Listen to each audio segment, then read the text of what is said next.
Welcome to day 23 of Let's Get Exam Ready. Today we're going to look at some tried and tested revision techniques that psychology students have reported has worked really well for them in the past. All of the techniques are focused on active rather than passive revision. Passive revision is when your brain is not very active.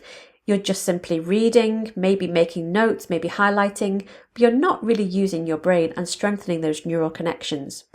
Active revision is a much more effective form of revision. Your brain is fully active and engaged. You're strengthening those neural connections, which will mean you're more likely to recall the information in the exam.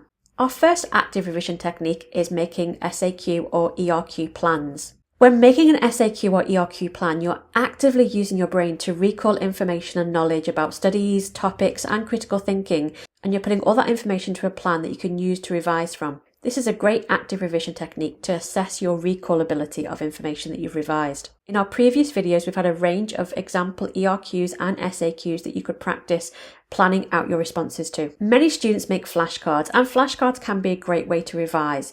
But to make sure you're using them in an active revision sense, actually use them to test yourself. So after making your own flashcards and revising the information on the flashcards, get a friend or a family member to test your recall of the information on the flashcards. This will help you identify any knowledge that you're struggling to recall and perhaps you need to review a bit more regularly. A great way to see if you're actually remembering information is to see if you can teach another person and explain to another person a particular concept in psychology. If you're able to teach and explain a concept or a study in psychology to another person, and that could be a friend or a family member, then you're going to demonstrate that you understand it. And if you understand something, it's much more likely to remain in your long-term memory and you'll be able to recall it in the exam. Another active revision technique to assess your ability to be able to recall the information you've been revising is the look, say, cover, write, check strategy. First, you read over your revision notes and then cover them so you can't see them anymore. Then repeat out loud what you can recall, and then write it down or record yourself speaking. And then check what you've said against your revision notes.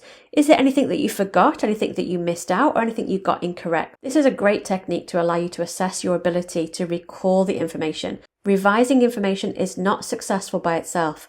You need to be able to know if you can recall the information you've been revising. And finally, the concept of using trigger words is a really successful strategy that psychology students have employed in the past. For every topic you're revising, you identify between 5 to 10 key words. These are your trigger words that when you see them, they'll help trigger your memory recall about that topic or study. Reviewing the trigger words regularly will help strengthen your memory of the topics and the studies and increase the likelihood of you being able to accurately recall detailed information in your exams. We have a spreadsheet created for you with all the topics from all the 3 approaches from paper 1, including the high-level extension topics, and you can complete the spreadsheet with the key studies and relevant trigger words and have all your revision for paper 1 in one handy place.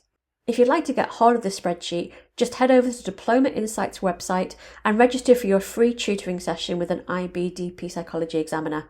They'll provide you with this spreadsheet and be able to go through the trigger words and studies with you.